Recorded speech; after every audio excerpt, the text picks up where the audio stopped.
to Papa Ferlinghetti. Oh gosh. Lawrence Ferlinghetti, again, like I said, he was the reason I wrote. And it all started with, a poet visiting my middle school and saying, hey, these are the beat poets. And I'm going to read from the City Lights Pocket Anthology. And then he read Ferlinghetti and talked about Ferlinghetti. And I was like, wow, this is interesting how he's talking. Like, it's so pretty nonchalant, and it's, there's so much rhythm and so much musicality, and then silly words, and then just straight up like how I would talk to my friend, so colloquial language. And I was like, dang, this is really cool. And then they taught stream of consciousness, and I was like, I can just write whatever I'm thinking? And like, really? Like this guy, like Ferlinghetti, like that's kind of what they do. They just go with the flow and stream of consciousness, He opened the door. So that's how that really, he was my doorway into poetry, because before that, it wasn't accessible to me. So I have a lot of love for Ferlinghetti. I'm sad I didn't get to meet him, but I can't wait to hear the stories from our special guest that I'll be talking about Ferlinghetti. So I'm sure you're familiar with him, but there he is in front of City Lights Books, co-founder. He's the co-founder of City Lights Bookstore. He's the founder of the press, City Lights Press. He published Howl, Overcame the Man, Freedom of Speech, came up victorious. They tried to silence Howl by Allen Ginsberg, and Ferlinghetti, showed up every day to court, and, we won. The people won. The small press won. Yes, so... he also believed, which I love this, that art should be accessible to all people, not just a handful of highly educated intellectuals. In 1998, he was San Francisco's poet laureate, or he became San Francisco's poet laureate. He painted for 60 years. His work is exhibited at several galleries and museums. He wrote more than 30 books of poetry, 8 plays, and 3 novels, and has influenced so many lives. So I want to now share our featured guests that will be a part of the tribute to Lawrence Ferlinghetti.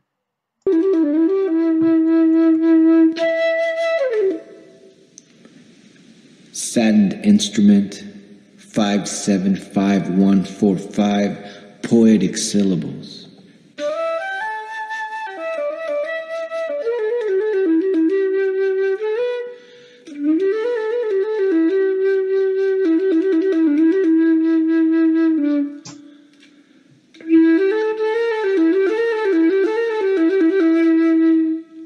It's through the wind's wail that I can only describe how blue my soul is.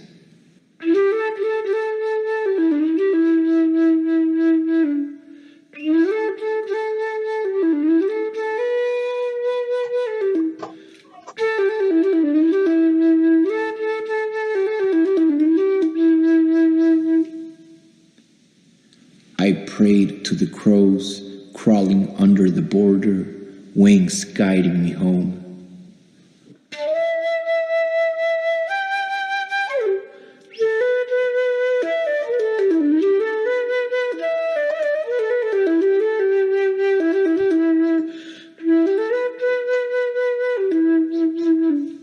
Through the steel fence gap, screaming and crying from fear, reaching for my hand.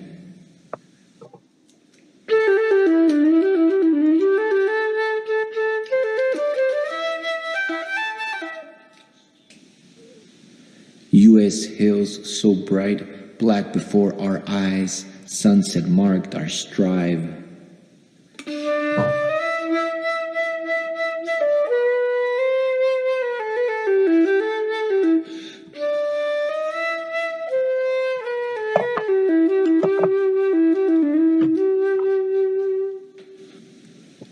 Coyote spirit, when you danced around your fire, did you see me cross?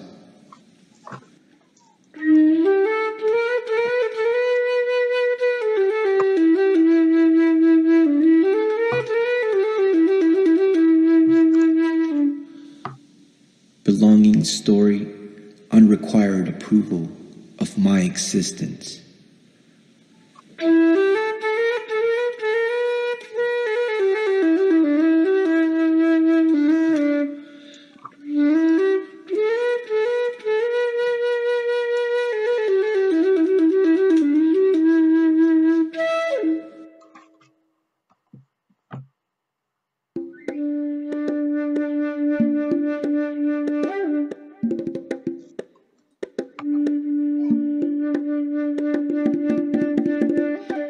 The beat of an angel.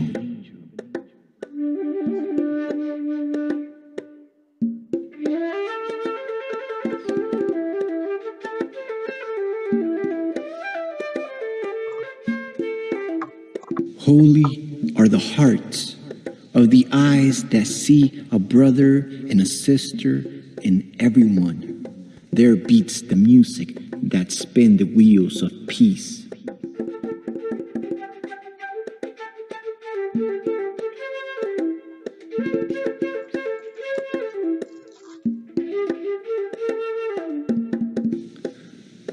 The beat needs no flag, waving through our skies, only the wings of our grandfathers.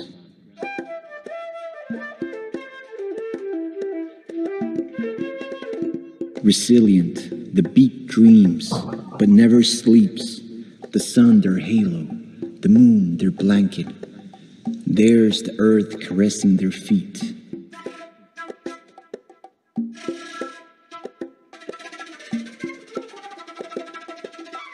Angels through the downtown skyscrapers, pedal-scented, bright-skinned shoes clicking with echo.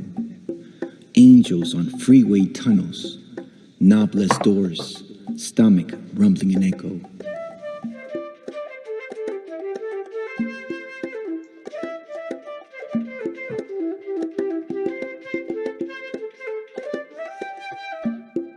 Angels, all of them, the rich and the poor angels.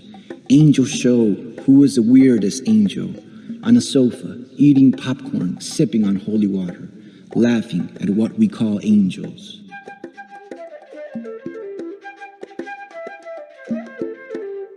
The beat of the angel's congested veins slows down as the powerless wings attempt to lift the heavy giant.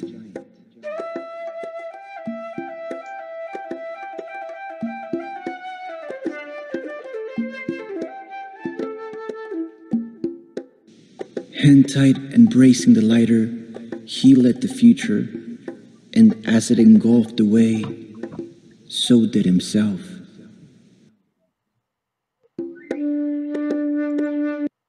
Okay, in the next video. Hi kids, S.A. Griffin here, coming at you live and unrehearsed from my digs here at Shea Fab in Los Fabulous, in the heart of Silver Hip, California.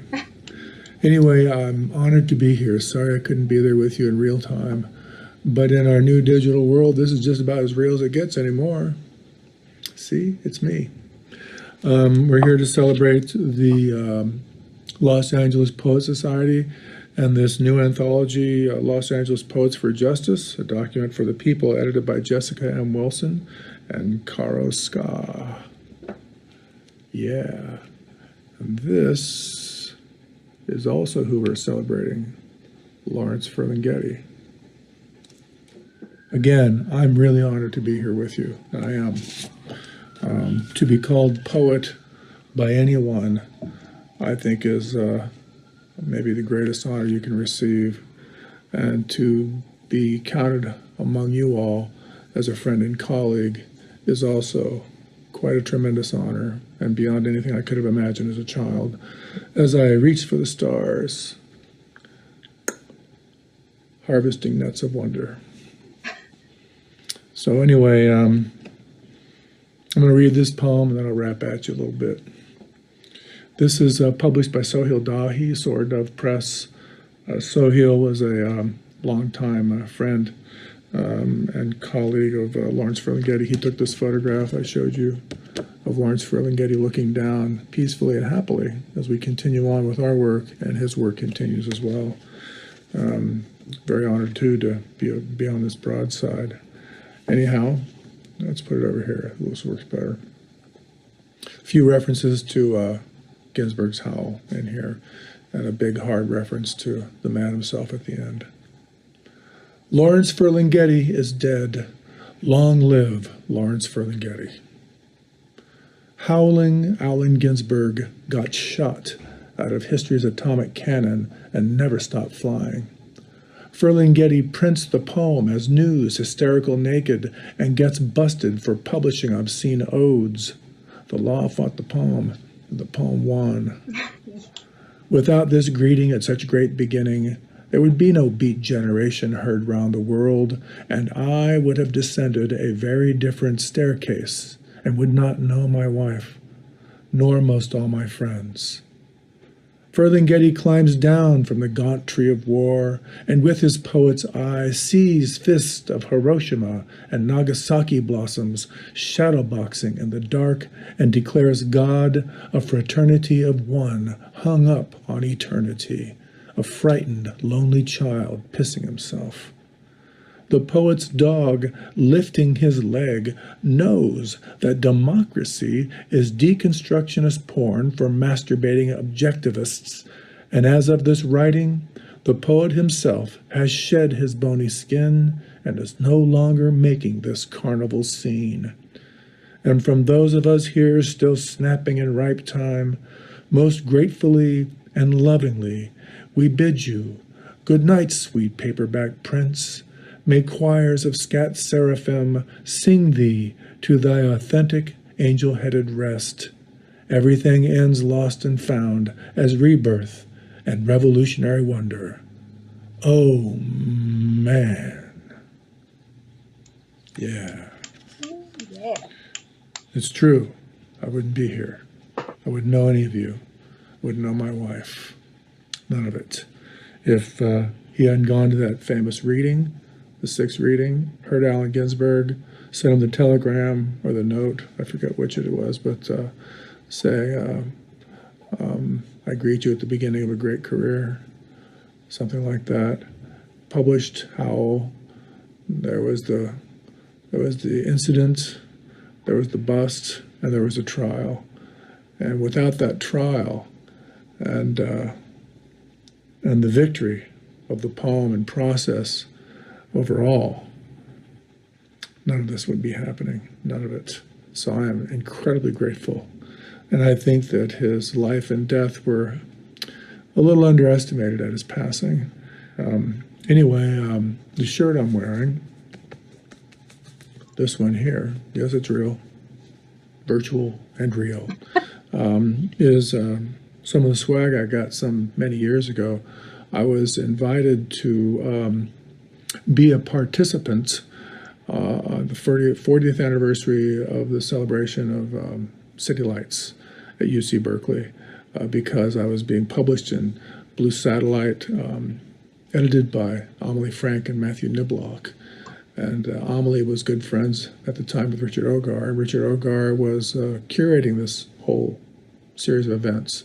And so I was the lone representative from Southern California to drive up there in my '59 Cadillac, which I no longer have, unfortunately, and the Karma Mobile. Ellen Mabey came up with us, and I had Ellen open my set when I read. But first I was on a panel with about younger beats. Hey, look at me now. Whoa, hair today, gone tomorrow. Whew. And so I was on a panel about younger beats with Joanne Kiger, Tom Clark, Michael Palmer. Jan Kerouac was supposed to be on the panel with us, but sadly she was too sick and would soon be gone. What a tragedy that was. And so then when I read, I was reading with Michael McClure, Diane DePrima, David Meltzer, and Jack Micheline, and had Ellen open for me because I really wanted people to experience Ellen, and I'm really glad that I did because Ellen is certainly an experience for anyone that's lucky enough to hear her read and be in her presence. So I got up at this panel before the reading, and I got up there and talked, rapped for 10 minutes about why I shouldn't be there. That's really what I did. Like, I don't know what the hell I'm doing here, but then went on from there. And part of what I talked about was what I call my first beat vision. I was about 4 years old, growing up in Richmond, California, in the East Bay, across from San Francisco, where all the action was at the time. And I saw this this guy who seemed really old to me, but he was probably maybe 17, 18, who knows. But, of course, when you're 4 years old, the whole world is big and everyone is old. Ancient, as a matter of fact. Again, here we are, look at me now. This guy was crossing the street, and he was just one cool cat. He was dressed, and this is very radical for the period. I know it doesn't sound radical now, but boy, 1959, this was radical stuff. He was wearing his Levi's, cuffed at the bottom, had a white dress shirt on with the tails out, had his hair greased back, probably wearing a pompadour, I can't remember, but his hair was greased back. He was a greaser type, and smoking a cigarette, and wearing this shirt, again with the tails out, white dress shirt, and the cigarettes rolled up in his sleeve, one of his sleeves, and man, that was just about the most fantastic thing I can remember from that period of my life. He was the only person I saw like that, you know what I mean? It was pretty amazing, and it certainly made a big impact on me. And whoever this guy was, he sure as hell had no idea that this 4-year-old boy was checking him out and drinking it all in, you know. But anyway, and here we are many years up the road and decades, and we're still here. We still carry on in the process of the poem, because pretty much that's process is all we've got, man. Keep on, keep on, keep on, keep on, keep on, keep on, keep on, keep on, keep on, keeping on. And the stars shine down, and the moon lights the night, and the sun makes the day, and we all make each other hooray. My love to you all. Thanks again to Jessica, everyone at Los Angeles Poet Society, and truly, we are blessed to be poets, and part of this process we call the poem. Thank you.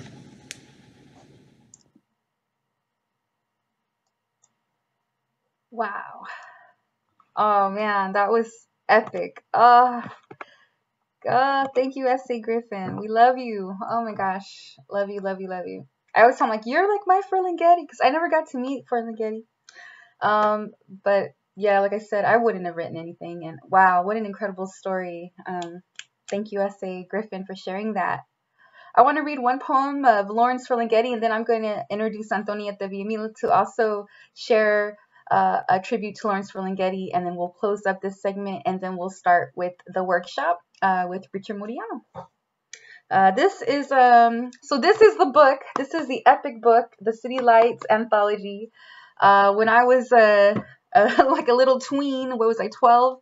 This was the book that I checked out of my library in middle school and never returned. I wouldn't be late. I just would check it out, and had it in my backpack all year long. And now I finally own it, so at last. But it was this poem, everyone. This is the poem that hooked this poet into this passion. This is number 26 by Lawrence Ferlinghetti.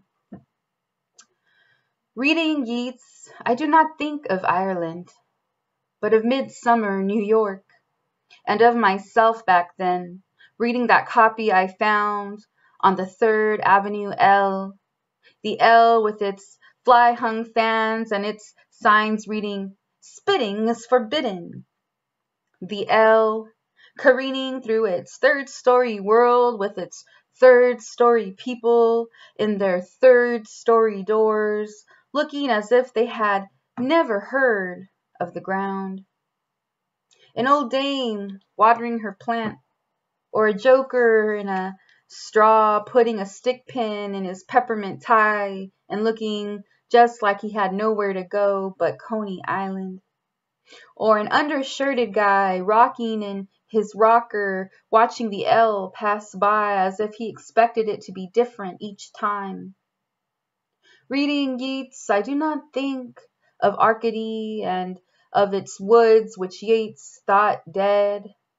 I think instead of all the gone faces getting off at midtown places with their hats and their jobs, and of that lost book I had, with its blue cover and its white inside where a pencil hand had written, "Horsemen pass by." Lawrence Ferlinghetti. And now I'm really honored and so excited to have one of my favorite poets and sisters of the pen, Miss Antonieta Villamil. Antonieta Villamil is an autodidactic bilingual poet that brings a cross-cultural experience. She presents poetry by using voice and song in a mixture of rhythms from Spain to Latino, African, and indigenous peoples of America. 11 published books, she directs the Review Poesía Festival in Los Angeles. The Cervantes Institute of New York and the Literacy Now awarded her the, quote, 14 International Latino Book Award Best Book of Poetry. And she won the International Poetry Award Gaston Vaquero in Spain. Antonieta Villamil focuses her writing on the forgotten ones and honors them with a persistence that compels us to hear their voices. Poetry in Motion of the Poetry Society of America published Green Shoes, Zapatos Verdes, on poster and bookmark form and exhibited in buses and trains in the cities across the United States. The documentary Voices in Wartime features her next to Emily Dickinson, Langston Hughes, Walt Whitman, Saul Williams, among others. Julianne Pauly, writer and essayist of Penn West, wrote, "She is an extraordinary promise in the field of literature. Not only promise, the poetry of Antonieta Villamil is a mature contribution of the highest quality." I am so pleased to welcome Antonieta Villamil to the floor. Thank you, everyone. Thank you. I feel honored to be part of Los Angeles Poet Society. And from Ferlinghetti, I have the best memories. In 1998, when I published my first book, Traigo como arena en los ojos un poema inmenso, which I presented with a performance in 1999 at Beyond Baroque. The one thing I wanted to do, and I did, I went to San Francisco and I went straight to City Lights, and I went upstairs. I asked, where can I see Ferlinghetti? I'm a poet from Colombia and I'm bringing news from poetry. And they directed me upstairs and I went there and he came out and I told him, my name is Antonieta Villamil. I presented him with my poem. And it was beautiful the way he was so embracing. He showed me, he gave me a tour of City Lights, and we went to the downstairs and where they were giving workshops then. And he invited me to give a workshop, and I said, but my poetry is in Spanish, and it was overwhelming for me that he was asking me to be there at City Lights and give a workshop. And he said, oh, you can give a workshop here in Spanish poetry. People will be here. And I said, I live in Los Angeles. And he says, well, Los Angeles is close by. And he showed me the door. There's a door where famous. I took some pictures there. And then in the best Colombian Italian tradition, I gave him a kiss here and a kiss here. And then he grabbed me and he kissed me in the mouth. And it was the sweetest kiss.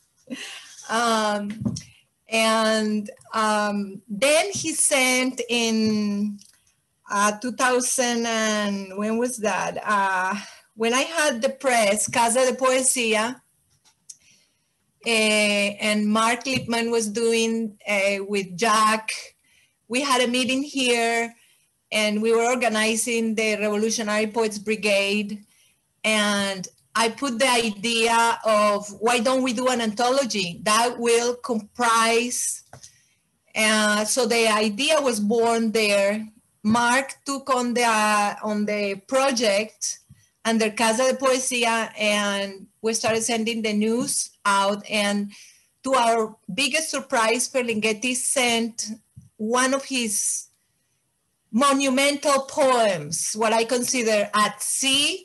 It's a very long poem, which it has taken me a while to translate, but I'm translating because this is a deep, very deep voice poem.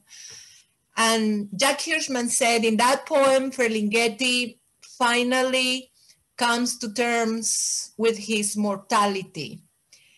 And when you see the poem, the movements of the poem have that, you know, of a man, of a poet that has lived a long life, a long time. And that was another wonderful occasion in which I remember Ferlinghetti. Then I was invited to the San Francisco Poetry Festival in 2010, and to my biggest surprise, you know, the plato forte always goes at the end.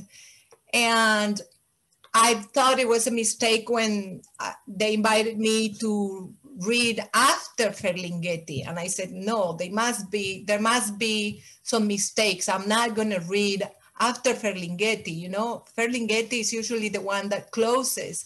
And they said, no, it's not a mistake. That's how we want it. So I was very surprised. It was a great honor for me. And I never forget that. And I remember that then also we share a kiss when I gave him my book. And he recognized me. He said, you came to City Lights a long time ago. And I said, yes. And you kissed me. And now I want my kiss. And then again, he gave me a kiss. And then I went to give him my book. And he was in Trieste. He came down to Trieste. I was there with Jack Hirschman, Mark Lippmann, and other poets. And he came by and I said, oh, I want to present you my book. And he started right away. He opened the book and Jack said, oh, Ferlinghetti, but his book is in Spanish. And he looked at him and says, I read perfect Spanish. And I was like, wow. And then I took pictures, so he's reading and you can see the title. So that's one of my like paraphernalia, my memorabilia that I have. I have a very sweet. I wrote this poem to Ferlinghetti, to mis amantes en poesía, Lawrence Ferlinghetti. Don't tell anyone, this poem is unpublished. Most of my poetry in English is unpublished. So so this is inédito. On the rapids, irresistible. Carved on my tongue, I carry you, weapon charged with future. Night's dew on my mouth, tangy fruit of solitude. As I listen to the rapids of my heart, struck by your kiss at 11 years old. What did I know of words then, the way they hold me now? You seized me in Bogota's madness, deciphering voices. What did I know of leaving a place where I would always be myself? Touch me again, fertile soil of the page, wanting me to yield most wild fruits. I don't need to know the moons you have galloped. I want to be graced by your duende, havoc me in this labyrinth of hands. Open seed of sunflower, your way on my lips, your hand over mine, so small with all this winter under the nails. Then I've been translating some of the poems of Ferlinghetti, and I wanted to share a poem, his poem in stream is the Trump's Trojan Horse. Trump's Trojan Horse. I'm going to read first my translation in Spanish. Caballo troyano de Trump. I have two titles. I like this other title better. It's more provocative. The Trump, un caballo de Troya. Homero no vivió lo suficiente para prever el caballo de Troya en que Trump convirtió la White House en Casa del Blanco, desde la que todos los hombres del presidente salen disparados a destruir la democracia para instalar corporaciones como los absolutos mandamases del mundo, cada vez más poderosas que las naciones, y está ocurriendo mientras dormimos. Arrodíllate, hombre del común, arrodíllate. Trump's Trojan horse.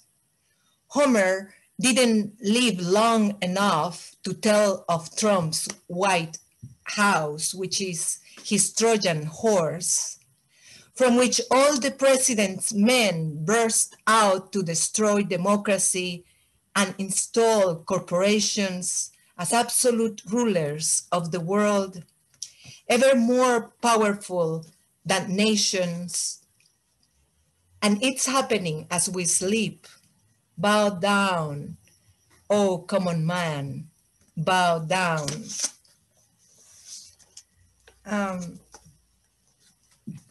For me, the President Ferlinghetti was not only a man of his words and the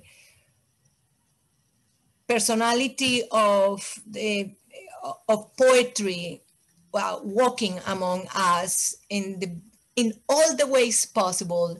He was always inclusive. When I was in Italy, poets, they had anecdotes. All the poets, the young poets, everywhere I went, there was always these anecdotes from Ferlinghetti of poets, younger poets, feeling completely welcome and inspired by his,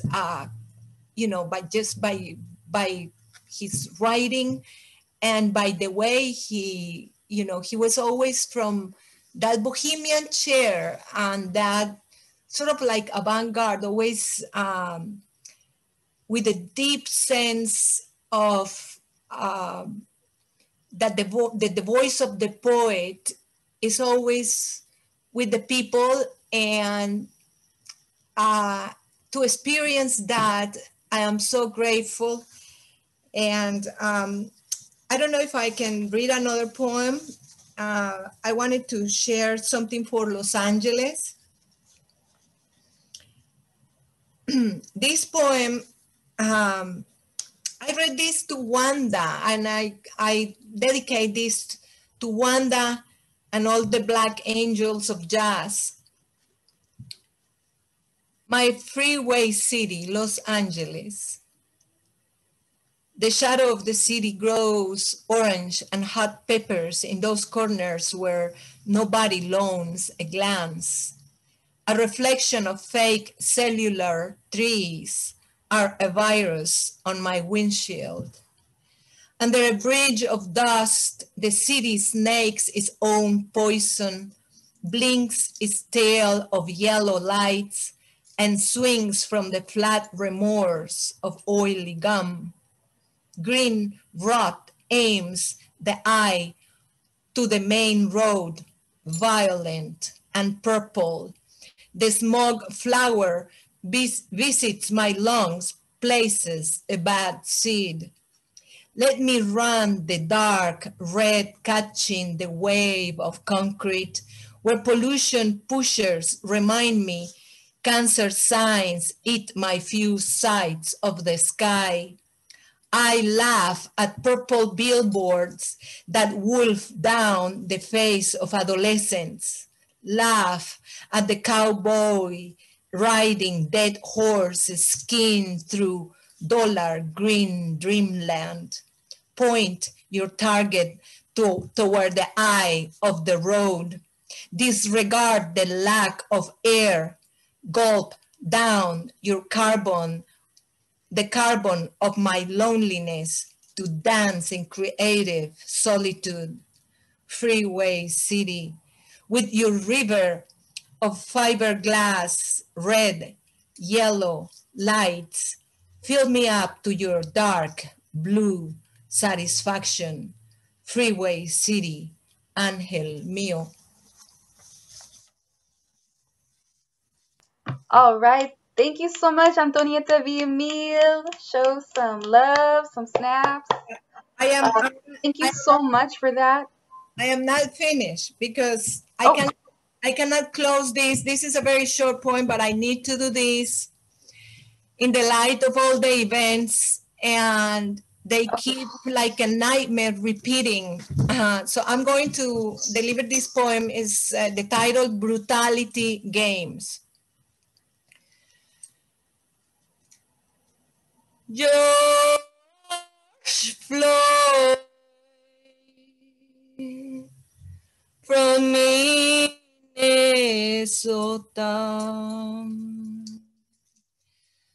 Down right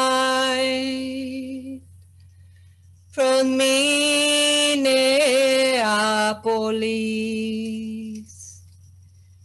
Jacob Blake from Wisconsin. Andy Lopez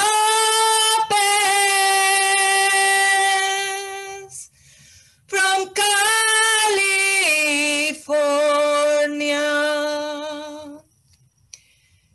City fog entwines our glance with the last cry. The fate of a child enrages my tongue to conjuring words. A 13-year-old child's heart, a seed trampled on the street. My hands open like an umbrella to shield his life from lead rain that bullets over the inner city. A child's dream of life reduced to a graveyard. 13-year-old holding a toy gun. His concrete hits concrete under bullies downpour. His life crushed alongside asphalt. The killer rinses honor on impunity decrease, while this child's hope for justice darts on comatose rainbows. Santa Rosa, California.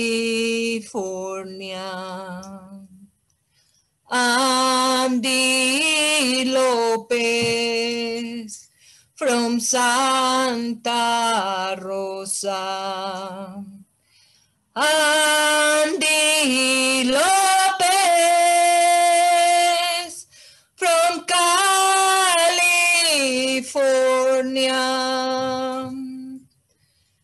George Floyd from Minnesota.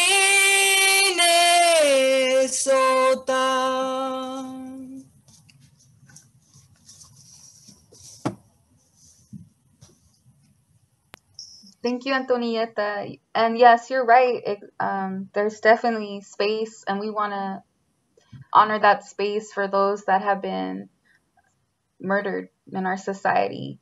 And there has been more recent death, and another young boy, just like Andy Lopez, he was also 13, that was killed by police. I don't know. Our anthology, the LA Poets, Los Angeles Poets for Justice, this book here, this was our answer as a community organization and as artists and activists. This was our answer to try and be louder and to help that from stopping, to help that So definitely want to honor that space. Thank you, Antonieta. And thank you so much for sharing your Ferlinghetti stories and your poems. And it's just been wonderful. Muchas gracias. Everyone give it up. Give some love for Antonieta Villamil. Thank you. And thank you to everyone that participated in the tribute, Juan Cardenas, S.A. Griffin, Antonieta. And we just love you, Lawrence Ferlinghetti, Presente. Thank you for inspiring us.